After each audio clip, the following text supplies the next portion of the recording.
তা আমাদের নবীজি জিজ্ঞাসা করবে, আল্লাহ হিসাব কিতাব কিভাবে নিবেন? তা আল্লাহ বলে, সবাইটা যেরকম নিব এরকমই নিব। আমাদের নবীজি বলবে, যদি সবার সামনে আমার উম্মতের হিসাব কিতাব নেন, তাইলে তো আমি তো লজ্জিত হয়ে যাব, কেননা আমার উম্মত তো দুনিয়াতে গুনাহ করছে, আমি তো লজ্জায় পড়া যাব। আল্লাহ জিজ্ঞাসা করবে, তাইলে কিভাবে নিব? তো নবীজি বলবেন যে আমাকে নিতে দেন, আমি আলাদাভাবে নেই। আল্লাহ প্রশ্ন করবে, আপনাকে যদি নিতে দেই, তো আপনিও তো আপনার উম্মতের গুনাহগুলা দেখবেন, তখনও তো আপনার চেহারাটা লজ্জায় ছোট হয়ে যাবে যে তোমরা আমার উম্মত হয়ে এই গুনাহ করলা, তো করলা কি করে, ঠিক না? সত্য তো? আল্লাহ জবাব দিবে, বন্ধু ওয়াদা, আপনার চেহারা আমি লজ্জিত করব না, বিদায় আপনার উম্মতের হিসাব কিতাব নিব আমি বটে, কারো সামনে না, আপনার সামনেও না, আমি পর্দার ভিতরে নিয়ে নিব, আপনাকেও জানতে দিব না, কাউকে জানতে দিব না। আমরা আল্লাহর বড় কাছের, বড় মোহাব্বতের, এই জন্য আমাদের বয়সটা খুব কম, কেননা আল্লাহ চান না এই উম্মত বেশি ক্লান্ত হোক, কেননা যতদিন থাকবে তত ক্লান্ত হইতে থাকবে, ঠিক না? কি বলেন? মনে হয় বুঝাইতে পারতেছি না। যত বেশি দিন থাকবো তত বেশি কি, 950 বৎসর নূহ আলাইহিস সালাম ছিলেন, তো নিজেই ক্লান্তির কথা কোরআনে বলতেছেন, দাউতু কওমি লাইলা ওয়া নাহারা, আমি 950 বৎসর রাত দিন দাওয়াত দিছি। এটা একটা ক্লান্তি না? না পরিশ্রম? না, বিশাল পরিশ্রম। 950 বৎসর টানা রাত দিন। আমাদেরকে আল্লাহ বেশি বয়স দেন না এই জন্য যে আল্লাহ চান না আমরা বেশি পরিশ্রম করি, এই জন্য বয়স কমায় দিছেন। আমার মনে হয় আরো কম দিতে চাইছেন, কিন্তু ভাবছেন আবার এত কম দিলে কেউ আঙ্গুল উঠায় কিনা, এই জন্য 60-70 বৎসর দিছেন, বেশি দেন না। কোন উম্মত কতদিন থাকবে দুনিয়াতে এটা কোন নবী রসুল বলা যায় না, কিন্তু আমাদের নবীজি আইসেই বলছে তোমাদের পরিশ্রম বেশি দিন করতে হবে না। আবার এটার উপরে একটা হাদিসও প্রমাণ আছে, আল্লাহ রসুল উদাহরণ দিয়ে বুঝাইতে চাইছেন যে কেউ শ্রমিক রাখছেন সকাল থেকে জোহর পর্যন্ত, এতটুক সময়ের বিনিময় পাইছে। কেউ জোহর থেকে আসর পর্যন্ত, সে এতটুক সময়ের বিনিময় পাইছে। আর আমাদেরকে আল্লাহ সময় দিছেন আসর থেকে মাগরিব পর্যন্ত। এই জন্য হানাফি মুসাব বলে আসরের নামাজ একটু দেরি করে পড়ো, যাতে মাগরিব আর আসরের মধ্যখানে ঘন্টাখানিক সময় থাকে। এই জন্য আমরা আসর কিন্তু দেরি করে পড়ি, যেন মাগরিব আর আসরের ভিতরে সময় কম থাকে। আল্লাহ রসুল বলছে তোমাদেরকে সকাল থেকে নিয়ে সন্ধ্যা পর্যন্ত বিনিময় দেওয়া হবে। বুঝা গেল খাটাইলেনও কম, আবার বিনিময়ের গাট্টিও দিলেন বড়। গাট্টি বোঝেন? সওয়াবও দিলেন অনেক বেশি, সওয়াবও দিলেন বেশি। আল্লাহর আমাদের সাথে একটা মহব্বত আছে, মহব্বত, ভালোবাসা। অনেকগুলো প্রমাণ দেওয়া যায়, বড় বড় প্রমাণ দেওয়া যায়। চলেন দুই একটা প্রমাণ দেই, যদি বুঝে আসে। বুঝে যদি আসে তাহলে দুই একটা প্রমাণ দেই। আল্লাহ নামাজ আমাদের উপরে ফরজ করছেন, ঠিক না? হ্যাঁ, কিন্তু পড়ে কয়জন? শতকরা কয়জন পড়ে? আরে বলেন না, কয়জন? কয়জন? 5 ওয়াক্ত নামাজ শতকরা কয়জন পড়ে? হ্যাঁ, কয় পার্সেন্ট পড়ে? হ্যাঁ, 2%। কত? আমি মাইনা নিলাম 10% পড়ে। শতকরা 10 জন 5 ওয়াক্ত নামাজ পড়ে, ঠিক না? 90 জন কি করে না? কি করে না? পড়ে না। তাহলে এদের ফরজের ঘাটতি হইল না? হইল না? হইল? মনে হয় বুঝেন না আপনারা আমার কথা। ঘাটতি হইল না? হইল না? হ্যাঁ, কিন্তু আল্লাহ কতটুকু ভালোবাসে। আল্লাহ আমাদের ফরজের ঘাটতি থাকতে দিতে চান না। এই জন্য আল্লাহ সিস্টেম করছে, রমজানে 70 গুণ ফরজরে বাড়ায় দিছে। এটা কিন্তু ভালোবাসার বিনিময়। আল্লাহ চান না ফরজের ঘাটতি থাকুক, অথচ শতকরা 90 জন পড়ে না।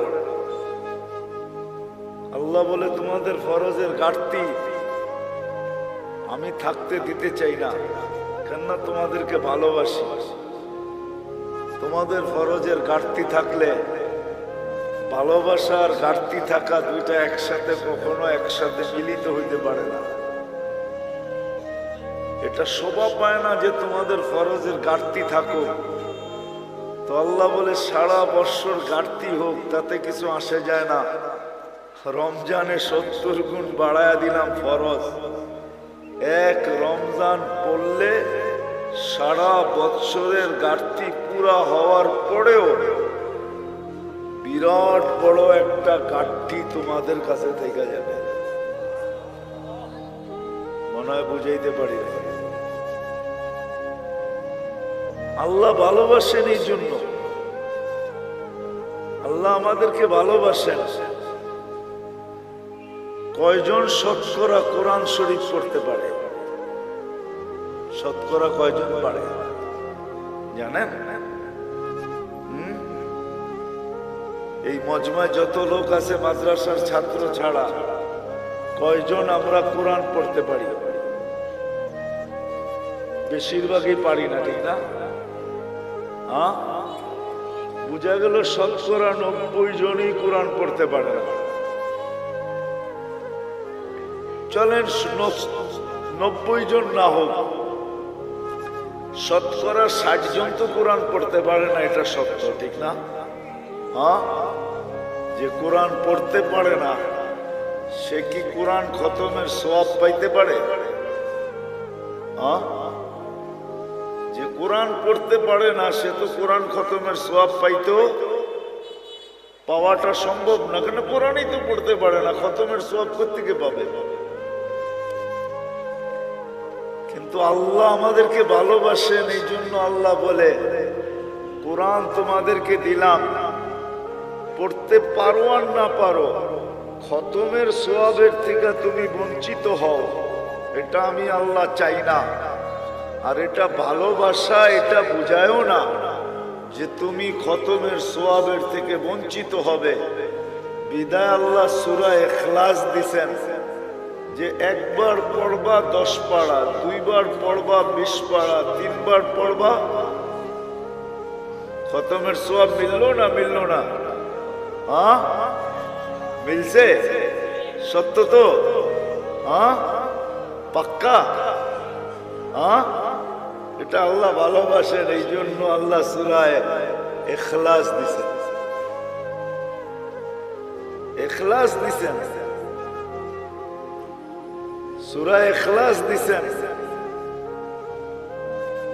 নামাজ আল্লাহ আমাদেরকে দিছেন, কিন্তু যতজনই শুনছেন নামাজ আমাদেরকে দিছেন, সবাই বলছে পড়বে কি কইরা, তাও 50 ওয়াক্ত কি করে পড়বে এরা? তো মুসা আলাইহিস সালাম আমাদের নবীজিকে বইলা কয়া কমাইতে বলছেন, কমায়া নিয়ে আসেন। তা আমাদের নবীজির কথা বুঝে আসছে, তুমি যা কমাইতে কমাইতে 5-এ নিয়ে আসছেন। যখন 5-এ আনছেন তখনও উনি বলতেছিল 5 ওয়াক্ত পড়বে না আপনার উম্মত, পড়তে পারবে না, 5 ওয়াক্ত পড়বে না, আপনি আবার কমায় নিয়ে আসেন। কিন্তু আমাদের নবীজি বলছে আমার লজ্জা লাগে। কিন্তু মুসা আলাইহিস সালাম বারবার বলতেছে পড়বে না, লজ্জার দিকে তাকায় লাভ নাই, জান কমায় নিয়ে আসেন।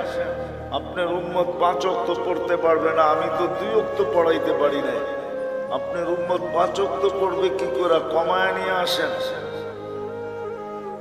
আল্লাহ ভালোবাসে, এই জন্য কানে কানে বলে দিছে 5 ওয়াক্ত নিয়ে যান, আমি নিজে সবাইকে ডাইকা ডাইকা পড়ায় নিব।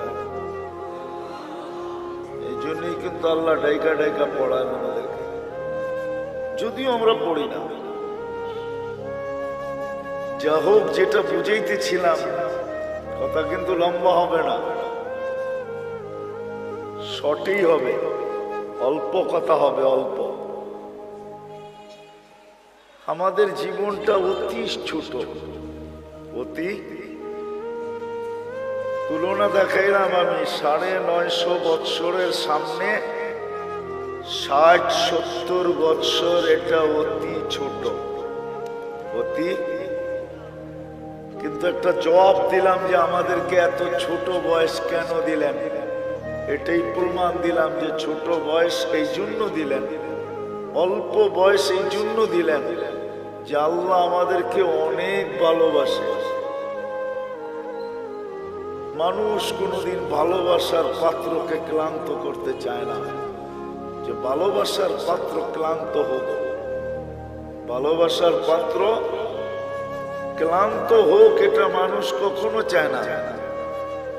যখন মানুষ চায় না তো আল্লাহ কি করে চাবে? এই জন্য আল্লাহ আমাদের বয়স কমায় দিছেন।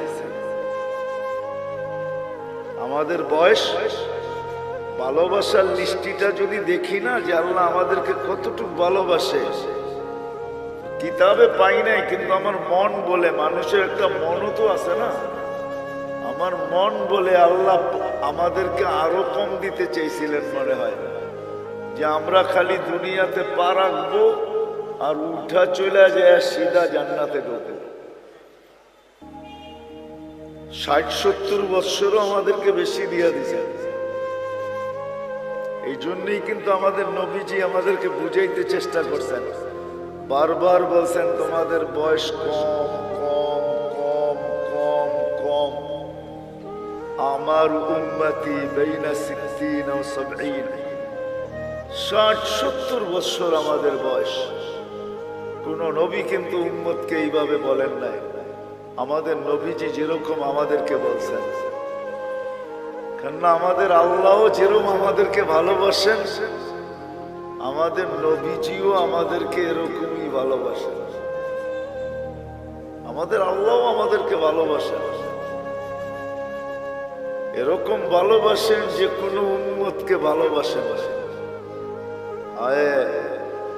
আমার মনে হয় লেবেল কেন লাগাইছেন জানেন? হ্যাঁ, জানেন না? জিনিসে যদি চিহ্ন না থাকে না তো সবগুলা মিলা যায়, বোঝা যায় না কোনটা কিরকম, ঠিক না? তো আল্লাহ আমাদেরকে চিহ্ন লাগাইছেন, লেবেল লাগাইছেন, কুনতুম খায়রা উম্মাহ।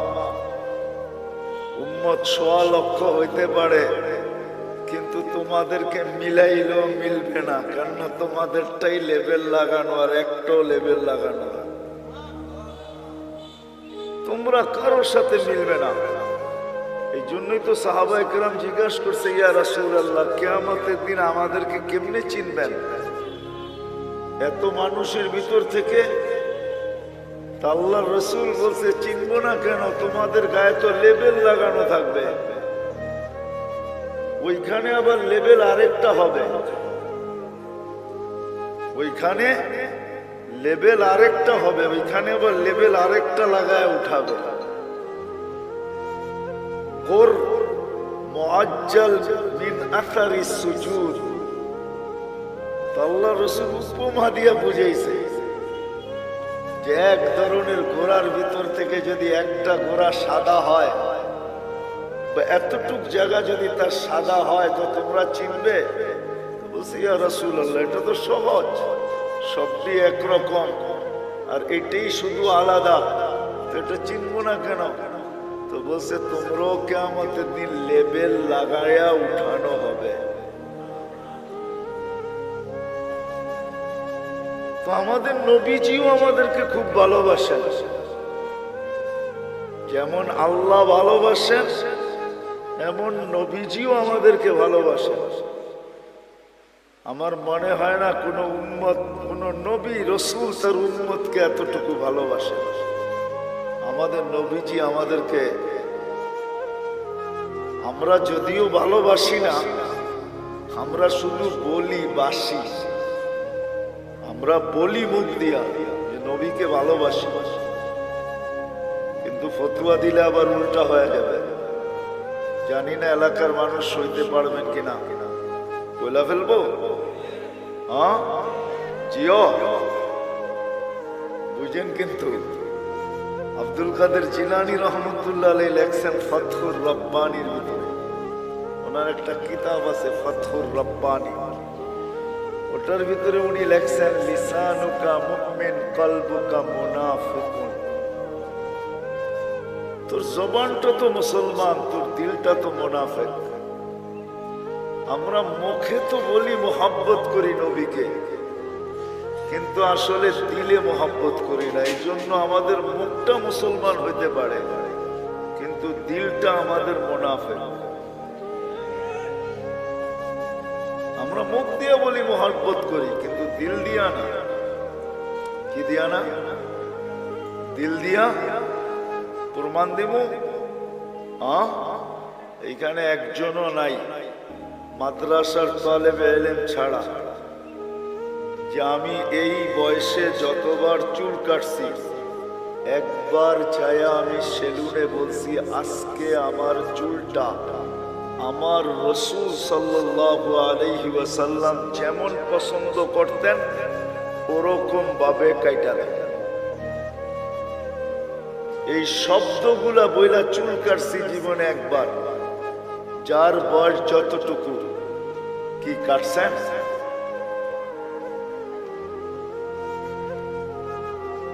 কয়জন কাটছি? রাগ হয়ে গেলেন? তাহলে বুঝে গেল এইটা আর এটা এক না, এটা আর এটা, এটা আর এটা এক না। মহব্বত করি এটা তো বললাম, কিন্তু আমাদের জীবনে নবীজির সুন্নত কতটুকু আছে বলেন?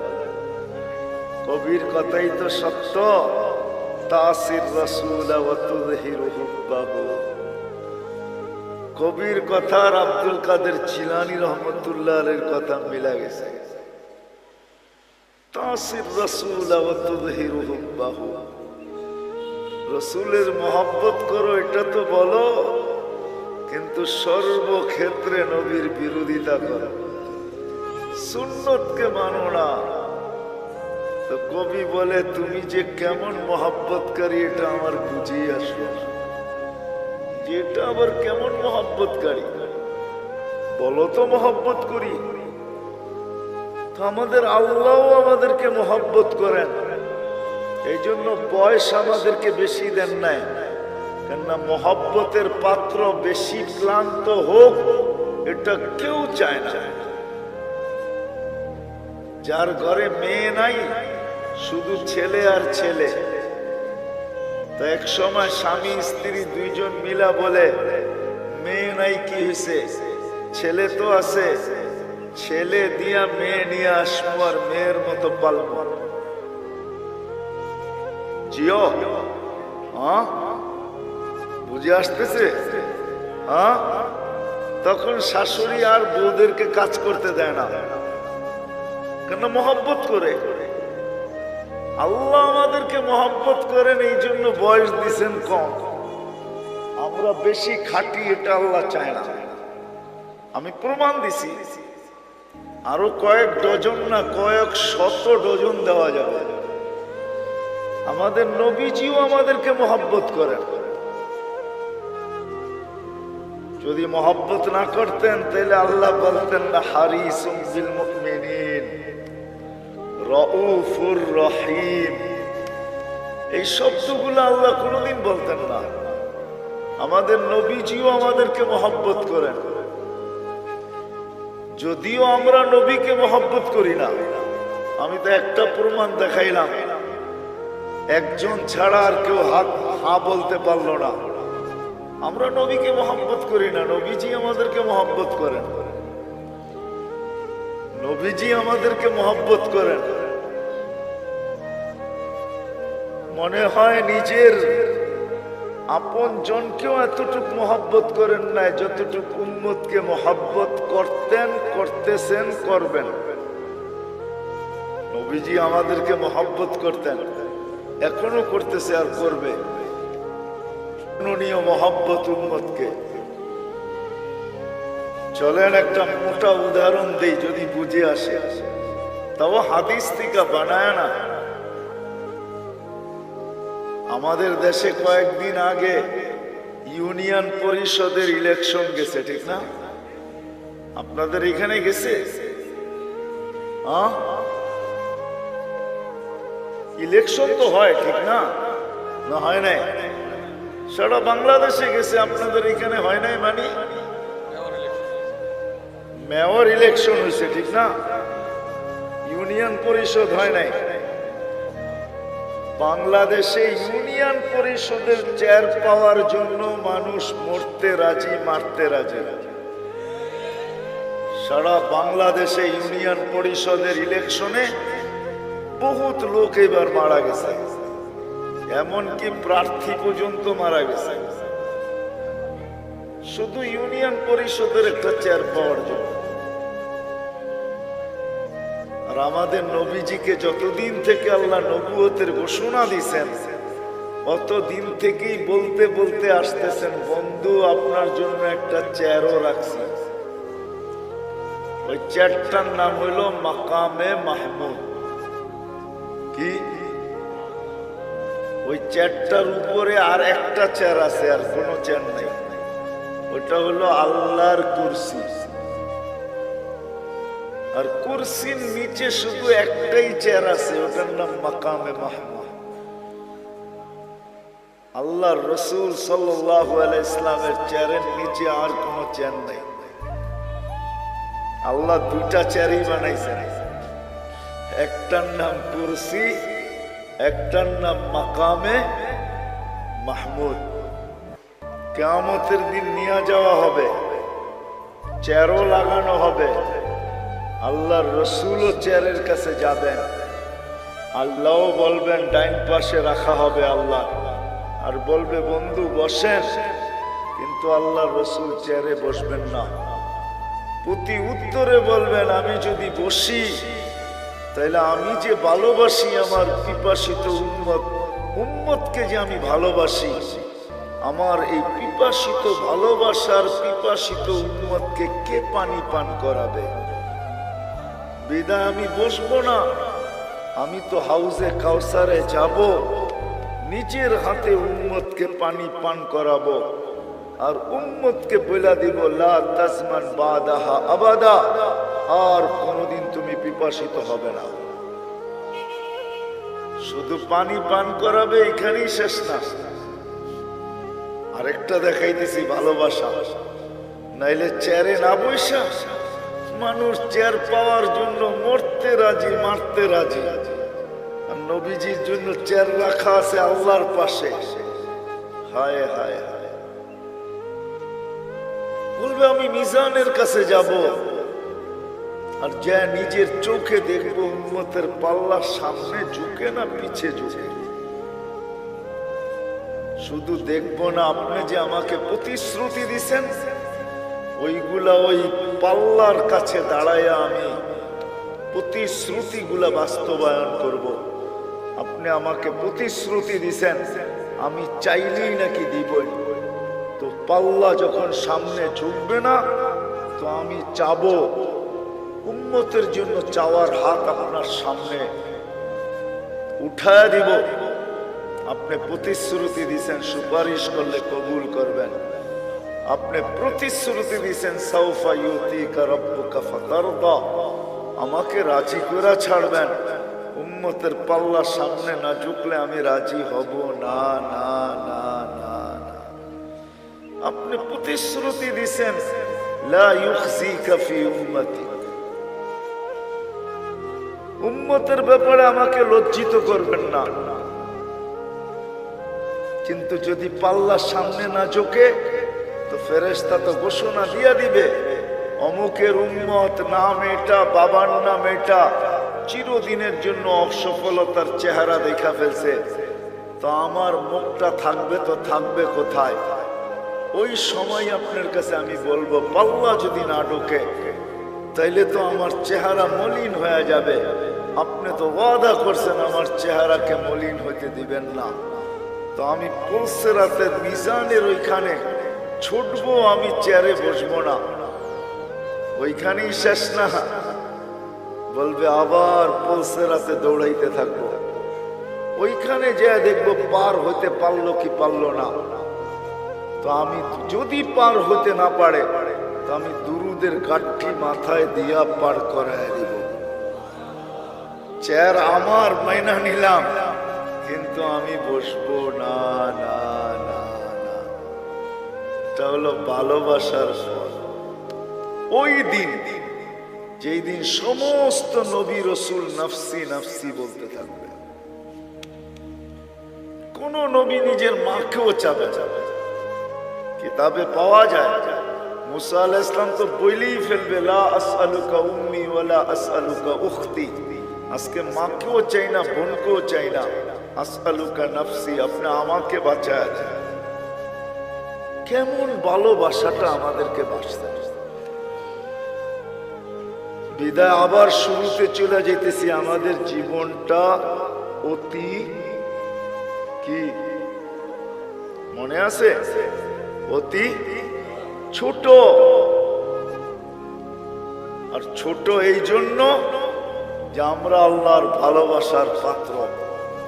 বিদায় আল্লাহ বেশি পরিশ্রম আমাদের দ্বারা চান।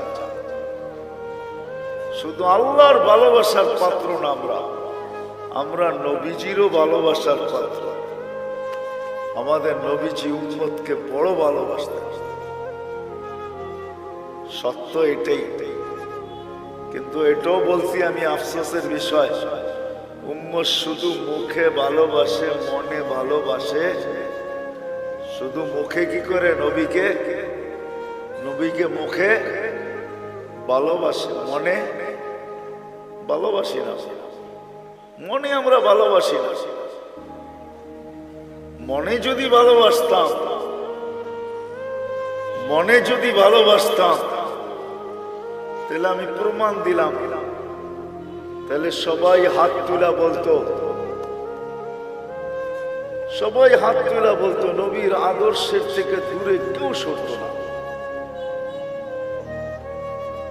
কেননা এটাই তো সত্য, যে যাকে ভালোবাসে তার অনুসরণ অনুকরণ তার কাছে মজা লাগে। কি লাগে না?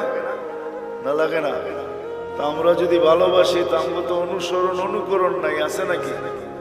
হ্যাঁ, কি বলেন? শতকরা কয়জনের ভিতরে আছে? আপনি জুব্বা পড়েন দেখি কি সবাই পড়ে নাকি? আপনি দাড়ি রাখছেন দেখি সবাই দাড়ি রাখে নাকি?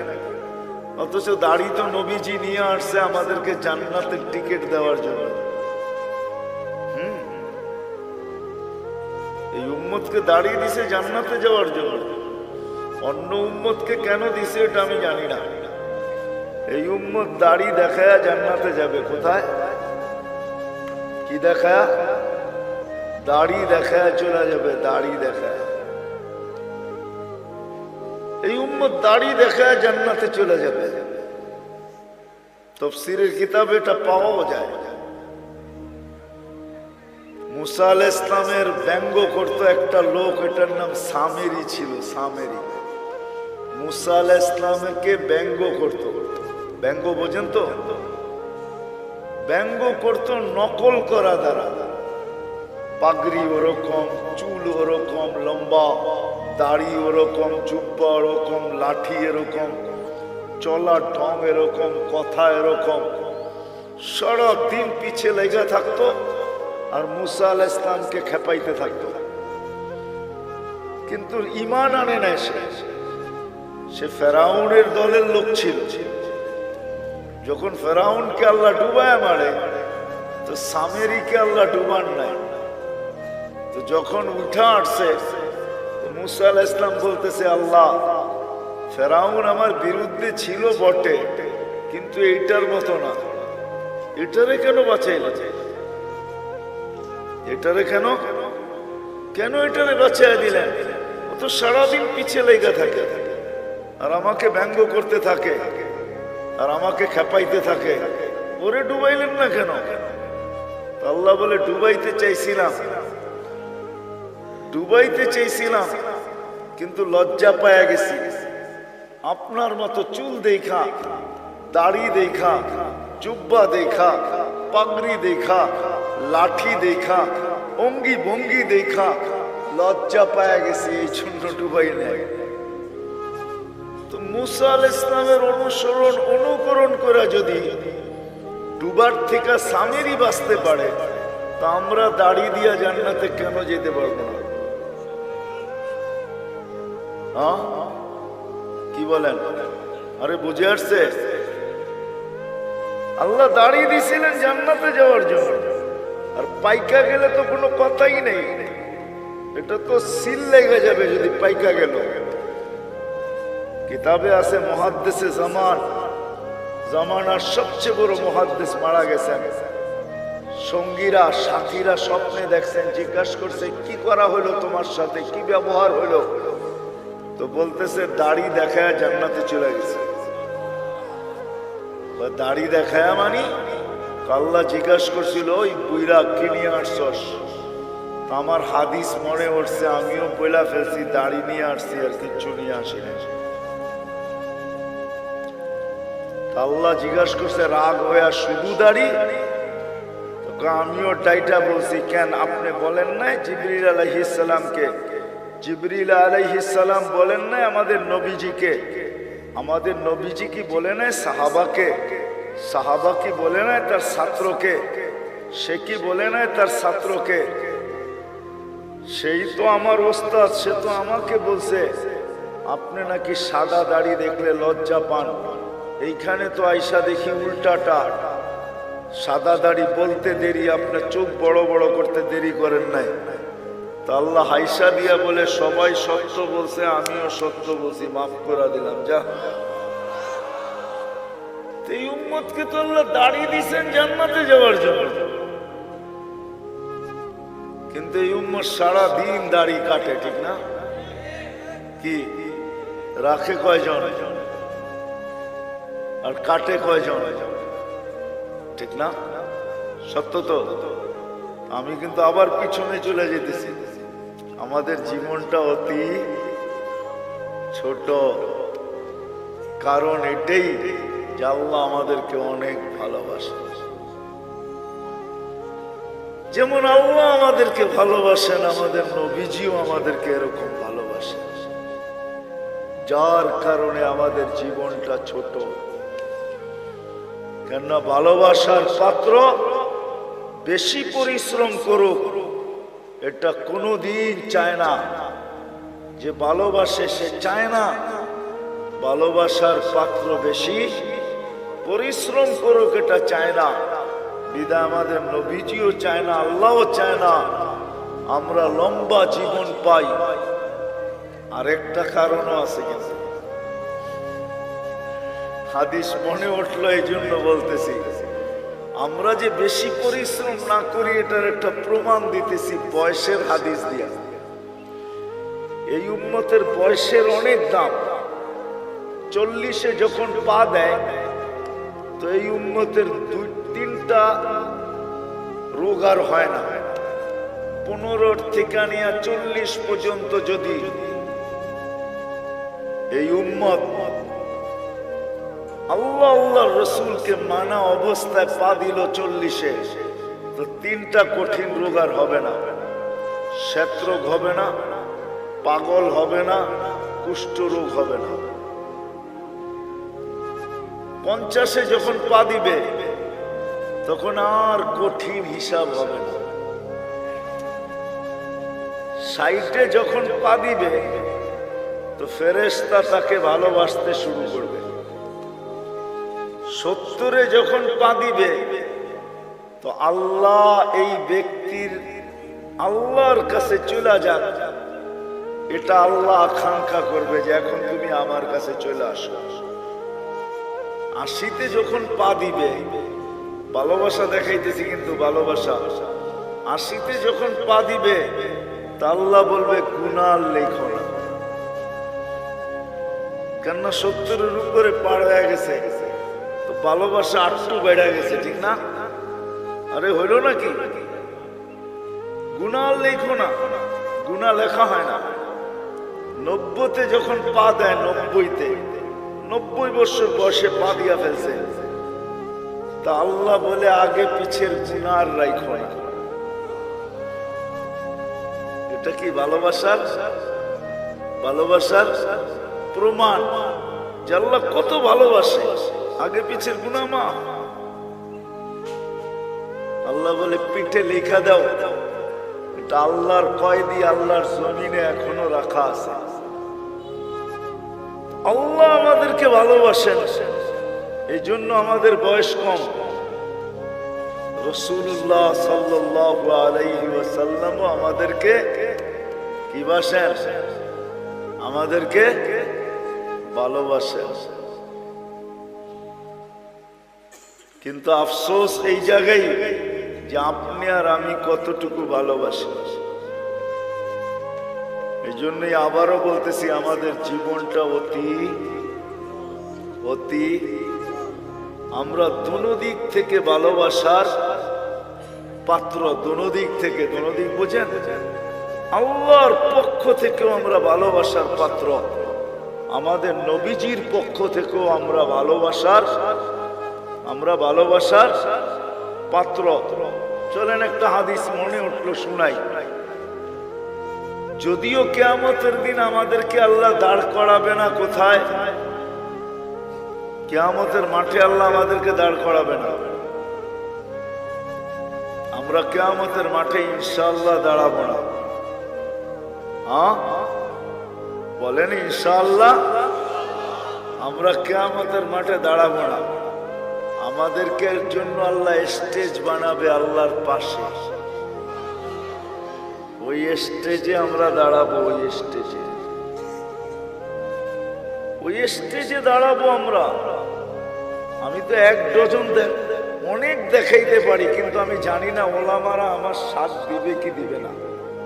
জালালউদ্দিন সৈয়দী রহমতুল্লাহ আলাইহি লেখছেন, আমাদেরকে আল্লাহ স্টেজে দাঁড় করাবে।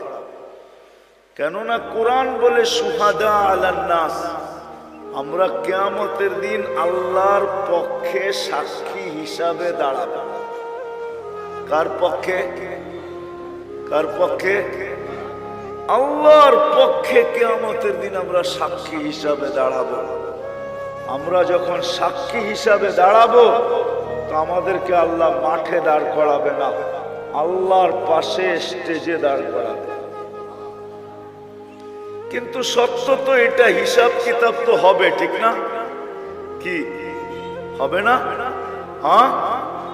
তা আমাদের নবীজি জিজ্ঞাসা করবে, আল্লাহ হিসাব কিতাব কিভাবে নিবেন? তা আল্লাহ বলে সবারটা যেরকম নিব এরকমই নিব।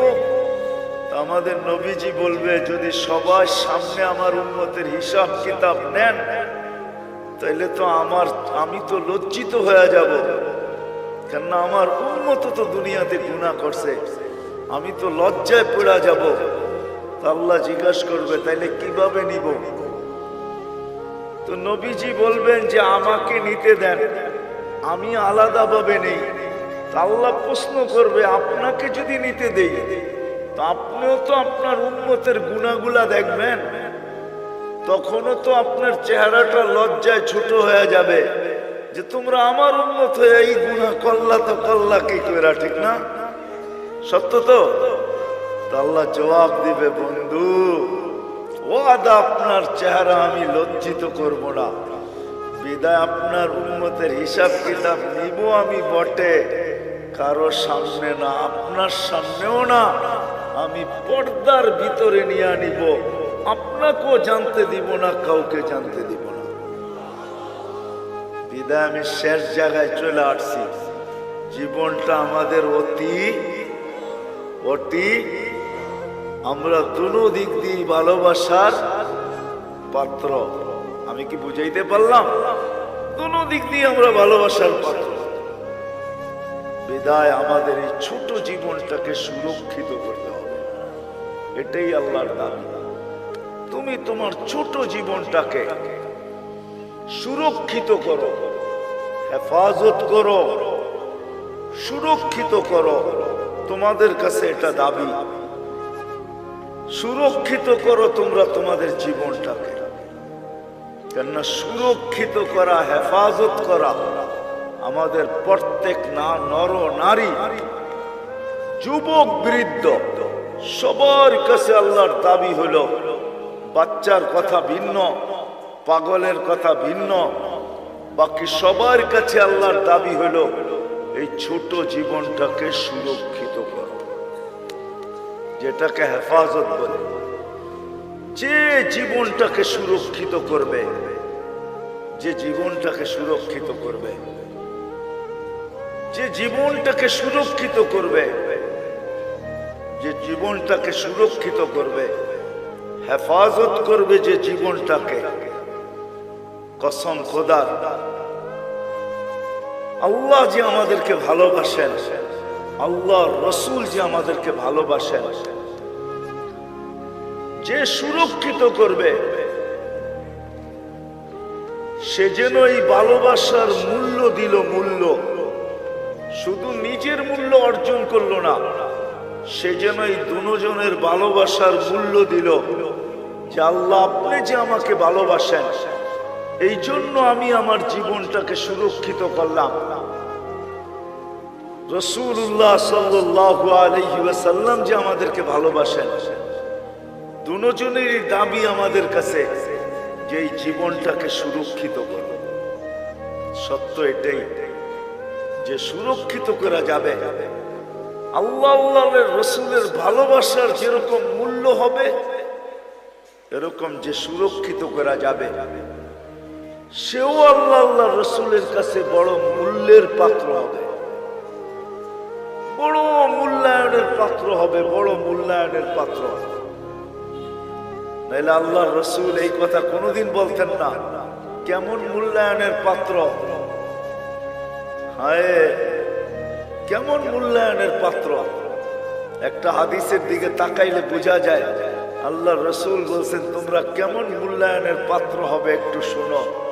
ইয়াস্তাকবিলুনি উম্মতি রব্বি, জান্নাতের গেটে আল্লাহ সর্বপ্রথম তোমাদেরকে স্বাগত জানাবে। জান্নাতীরা আল্লাহকে দেখবে বটে, দেখবে, কিন্তু আমাদের মতো সর্বপ্রথম দেখবে না। আমরা তো জান্নাতে ঢুকার আগে আমরা আল্লাহকে দেখে, আল্লাহ আমাদের ইস্তেকবাল করবে। তাইলে একটু ভাবেন কেমন মূল্যায়ন, যে আল্লাহ গেটে আমাদেরকে স্বাগত জানাবে। নাহলে আল্লাহ রাসূল কেন বললেন ইয়াস্তাকবিলুনি উম্মতি রব্বি, আমার রব আমাকে আর আমার উম্মতকে জান্নাতের গেটে স্বাগত জানাবে। কেমন মূল্যায়ন, কেমন মূল্যায়ন। আল্লাহ নিজেই বলতেছে আল জান্নাতু মুহাররামাতুন, জান্নাত সমস্ত উম্মতের জন্য হারাম, সমস্ত উম্মতের জন্য, যতক্ষণ পর্যন্ত আমার প্রিয় পাত্র উম্মতে মুহাম্মাদি না ঢুকবে। আমরা যতক্ষণ পর্যন্ত না ঢুকবো, কোন উম্মতের জান্নাতে ঢুকার কোনো অনুমতি নাই। চাই জান্নাতের ফয়সালা তার জন্য যতই হোক না কেন, তাকে অপেক্ষা করতে হবে, এটাই আল্লাহর ঘোষণা। তাইলে পাবেন আমরা কতটুকু মূল্যবান। বিদায় আসেন এই সম্মেলন থেকে, আমার পরেও তো বক্তারা আসবে, কথা ওনারাই শোনাবে, আমি যদিও ওয়াদা ছিল চলে আসছি, বহুত দূর থেকে ঢাকা আসছি, ওইখান থেকে এখানে আসছি, শরীর যদিও এখন অনুমতি দেয় না। এই মজমার থেকে, সম্মেলন থেকে আমরা প্রতিজ্ঞা করি আমাদের জীবনটা কিন্তু ছোট, অতি ছোট। আর ছোট কেন এটা আমি দেখাইলাম যে আমরা আল্লাহর বড় প্রিয় পাত্র, আল্লাহর রসুলের বড় প্রিয় পাত্র। বিদায় আল্লাহর রসুল চান যে আমরা আমাদের জীবনটাকে সুরক্ষিত করি, যুবক যৌবনকে সুরক্ষিত করুক, নারী নারীত্বকে সুরক্ষিত করুক, পুরুষ পুরুষত্বকে সুরক্ষিত করুক, গরিব দারিদ্রতাকে সুরক্ষিত করুক, যে অবস্থানে আছে সে নিজেকে সুরক্ষিত করুক। কেননা আমরা দুই দিক থেকে প্রিয় পাত্র। আল্লাহ চান না যে আমরা কিয়ামতের দিন প্রিয় পাত্রের উল্টাটা না হই। এই জন্য আল্লাহ চান আমরা আমাদের জীবনটাকে সুরক্ষিত করি। কিন্তু সুরক্ষিত সহজে কিভাবে করব? কিভাবে সহজে সুরক্ষিত করব? প্রত্যেক ব্যক্তি কিভাবে করবে? যুবক কিভাবে করবে? নারী কিভাবে করবে? পুরুষ কিভাবে করবে? প্রত্যেক ব্যক্তি, প্রত্যেক অবস্থানওয়ালা, পেশাওয়ালা, বাসাওয়ালা, রংওয়ালা, কালারওয়ালা, প্রত্যেক ব্যক্তি কিভাবে সুরক্ষিত করবে? আল্লাহ মুহাম্মদুর রাসূলুল্লাহ সাল্লাল্লাহু আলাইহি ওয়াসাল্লামের মাধ্যমে আমাদেরকে এটা শিখাইছেন যে আমরা কিভাবে সুরক্ষিত করব। এই জন্য আমি দুই চারটা দেখাইছি আপনাদেরকে। এটাও কিন্তু সুরক্ষিতর একটা। যদিও এই মজমায় কেউ নাই যে প্রতিদিন এক খতম কোরআনের নিয়াতে 3 বার সূরা ইখলাস পড়ে, এরকম কয়জন আছি আমরা এখানে? প্রতিদিন এক খতম কোরআনের সওয়াব আমার আমলনামায় আসুক, এই নিয়তে ডেইলি সূরা ইখলাস 3 বার পড়ি, এরকম কয়জন আছে? আমার কথা বোঝেন, তারপরে হাত উঠায়েন। প্রতিদিন পড়ি, প্রতিদিন কন্টিনিউ আমি ডেইলি পড়ি, এই নিয়তে যে কোরআন পড়তে পারি না তাতে কি আসে যায়, আমি ডেইলি এক খতম কোরআনের সওয়াব আমার আমলনামায় নিতে চাই। এই নিয়তে আমরা কয়জন পড়ি? এটাও কিন্তু জীবন গুছানোর, সুরক্ষিত করার একটা পন্থা আল্লাহ দিয়েছেন। একটু আগে দেখাইলাম না নামাজ, যে ফরজের ঘাটতি এই উম্মতের না থাকুক।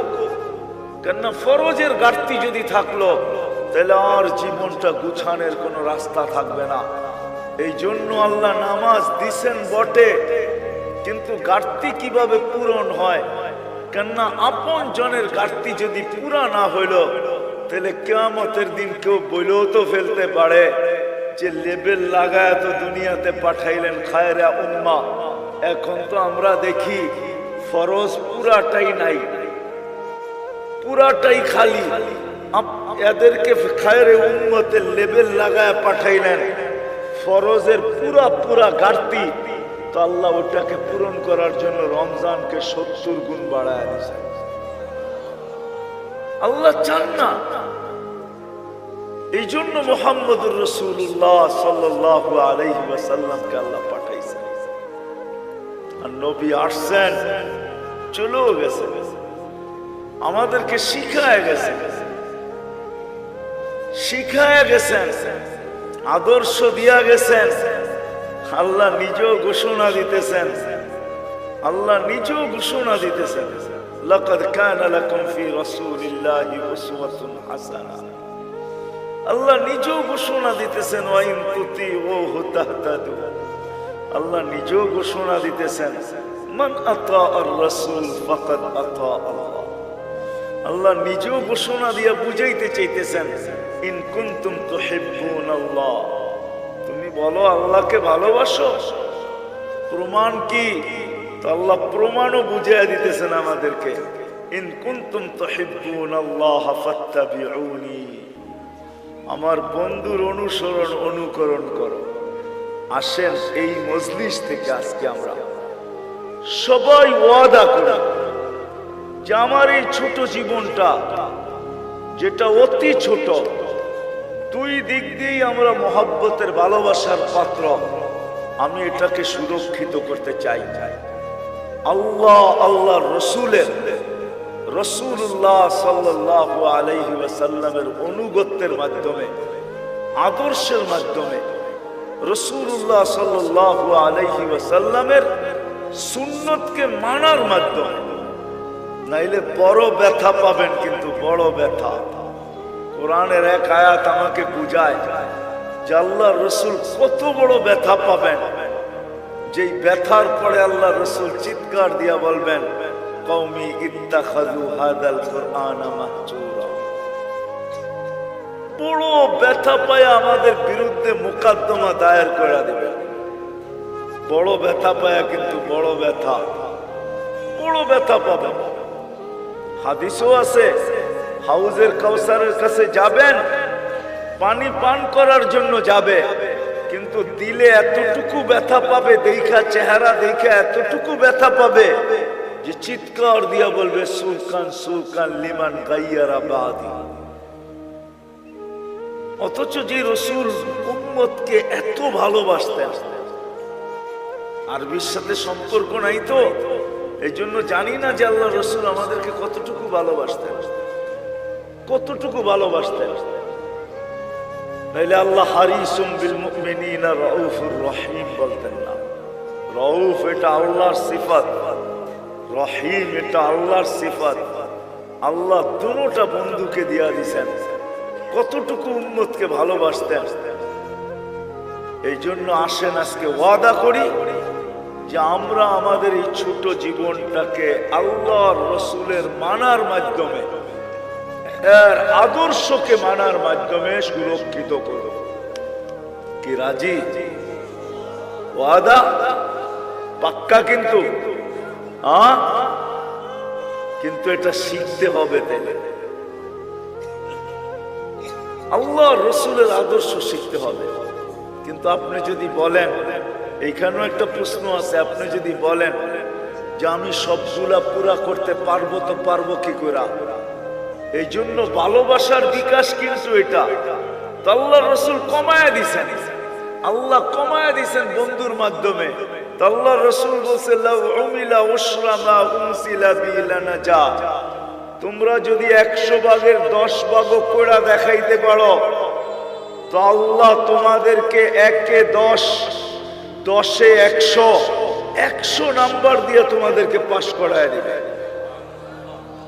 আরো নিচে নেমে আসছেন, বলছে শোনো শোনো শোনো শোনো, যদি ঈমান তোমাদের ভিতরে থাকলো, ঈমান যদি নিখুঁত হইল, 100 ভাগের 10 ভাগও যদি না পারলে, একটা সুন্নত ধরেও যদি ঝুলতে ঝুলতে কবরে চলে আসলে, মান তামাসসাকা সুন্নতি ইনদা ফাসাদি উম্মতি, যেই সময় চতুর্দিকে ফিতনার ফাসাদ চলতে থাকবে, যেই দিকে সর্বশ্রেষ্ঠ মানুষ, কেমন ফিতনা আপনি ভাবেন, কেমন ফিতনা? একটা উদাহরণ, কারো বিরোধিতার জন্য না, উদাহরণ। যেই মানুষটাকে আল্লাহ সৃষ্টির ভিতরে সবচেয়ে সেরা বলতেছে, কেমন গুটগুটে ফিতনা, ওই মানুষটা নিজেকে সৃষ্টির ভিতরে নিকৃষ্টতম। আমাদের প্রবাদ বাক্যে সবচেয়ে দুষ্ট মানুষরে কি বলে? বানর বলে, বানর, বান্দর, ঠিক না? সবচেয়ে দুষ্টটারে কি বলে? হ্যাঁ। তাহলে কেমন বড় ফিতনা, কেমন গুটগুটে ফিতনা, যে মানুষটাকে আল্লাহ সৃষ্টি সেরা বলেও ঘোষণা দিলেন, কেমন ফিতনার শিকার, যে ওই মানুষটা নিজেকে সৃষ্টির ভিতরে সবচেয়ে যেটা দুষ্ট, বানর, নিজেকে বানর বলতে এখন রাজি হইতেছে, আমি বানর। মানে বুঝাইতে পারি না। হ্যাঁ, আল্লাহর রাসূল বলতেছে এরকম ফিতনার সময় যে একটা সুন্নতকে ধরা ঈমানের সাথে কবরে আসবে, আল্লাহ তাকে 100 শহীদের মালা পরায়া স্বাগত জানাবে। তাহলে আসেন আজকে ওয়াদা করি, শুধু মুখে মুখে ভালোবাসা বললে হবে না, ঠিক না? তাইলে ওই প্রবাদ বাক্যই সত্য হবে, মোহ মে শেখ ফরিদ ভূগোল মে, মানে আপনাদের সিলেটে এই প্রবাদ বাক্য নাই, ঠিক না? মোহ মে শেখ ফরিদ ভূগোল মে কি, মুখে তো শেখ ফরিদ বলে ভূগোলের মধ্যে ইট রাইখা। একটা প্রবাদ বাক্য আছে, মোহ মে শেখ ফরিদ ভূগোল মে ইট। এরকম যেন না হয় যে মুখে তো বলি নবীকে মহব্বত করি কিন্তু বাস্তবে প্রদর্শন করি না। তাইলে আমারও এরকমই হবে যে আমি মুখে তো শেখ ফরিদ বলি কিন্তু ভূগোলে ইট নিয়ে দাঁড়ায় আছি, পাইতে দেরি মাথায় মারতে দেরি করব না। আমাদের দোষও এরকমই হবে। বিদায় আসেন, জীবনটা অতি ছোট, দুই দিক থেকেই আমরা প্রিয় পাত্র। এটাকে সুরক্ষিত করা দোনোজনের পক্ষ থেকে দাবি। আর সুরক্ষিত কিভাবে করব, এটার জন্যই মুহাম্মাদুর আল্লাহর রাসূলের আদর্শ। আসেন শিখি, শিখবো তো পাক্কা। কার কাছ থেকে শিখবেন? নেটের থেকে? কার থেকে? হক্কানি আলেম আর আল্লাহ ওয়ালাদের থেকে, হক্কানি আলেমদের থেকে। এখন তো হক্কানি আলেম দেখানোর সময় আমার নাই, নাইলে আপনাদেরকে বুঝায় বলতাম যে হক্কানি আলেম কারা। এদের কাছ থেকে শিখে, হ্যাঁ এদের কাছ থেকে শিখেন। কিতাবে আছে হক্কানি আলেম কারা, এই জন্য কিতাবে নিষেধ করছে লা তাজলিসু ইনদা কুল্লি আলেম ইল্লা আলিমুন ইয়াদউকুম মিন খামসিন ইলা খামসিন। 5 জিনিসের থেকে 5 জিনিসের দিকে যারা ডাকে তোমাদেরকে, এরা হলো হক্কানি আলেম। এদের কাছ থেকে শিখো, নবীর আদর্শ শিখো। কেননা দুনিয়াটা ছোট হয়ে আসতেছে, কার মৌত কখন হবে। কেননা কিয়ামতের আগে আল্লাহ রসুল বলছেন, কিয়ামতের আগে আল্লাহ রসুল বলছেন মানুষের অপমৃত্যুর হার বেড়ে যাবে। হার, অপমৃত্যু বোঝেন? হঠাৎ মৃত্যুর হার বেড়ে যাবে। এখন সারা দুনিয়া দেখলে দেখা যায় প্রতিদিন 75% মানুষ, 3 থেকে 4 লক্ষ মানুষের ভিতর থেকে 75% মানুষ হঠাৎ মৃত্যু হয়। হঠাৎ, এটা কিয়ামতের নিদর্শন। কখন আমরা মারা যাব জানি না। এই জন্য হক্কানি আলেমদের কাছ থেকে শিখে, এটাও একটা বাগান। হক্কানিয়াতের একটা বাগান হলো এটা জামিয়া ইসলামিয়া লুৎফাবাদ, এটাও একটা বাগান। এরকম সিলেটে হাজারো বাগান আছে, হাজারো, একটা দুটা না। সিলেট বোর্ডালারা বলতে পারবে কত বাগান আছে সিলেটে। সিলেট বোর্ড যেটা, এরা বলতে পারবে ছোট বড় কত বাগান আছে সিলেটের ভিতরে। এদের কাছ থেকে শিখি। একটা সুন্নত হইল নিজের সম্বল বানাই। আমি তো যুবকদেরকে বলি যে তুমি জীবনে একবার হলো চুল কাইটা নিজের কাছে রাখো, কিয়ামতের দিন যখন দেখা হবে তো বলার সুযোগ হবে যে আমি একদিন আপনার স্টাইলে চুল কাটছি, আমাকে কি দিবেন দেন। হাত পাতার সুযোগ হবে। আর যদি একদিনও না কাটলো তো হাত পাতবে, তো পাতবে কি করে, ঠিক না? কি হ্যাঁ, কি বলেন? কি করে হাত পাতবে? এই জন্য তো আমি বলি আসেন হক্কানি আলেমদের থেকে শিখি। আর সবচেয়ে বড় কথা যেটা, 1-এর ভিতরে 100, আজকের থেকে নামাজ কেউ ছাড়বে না। ওয়াদা পাক্কা। আল্লাহ আমাদেরকে আমল করার তৌফিক দান করেন। কেউ উঠাউঠি করব না। ওমা আলাইনা ইল্লাল বালাগ।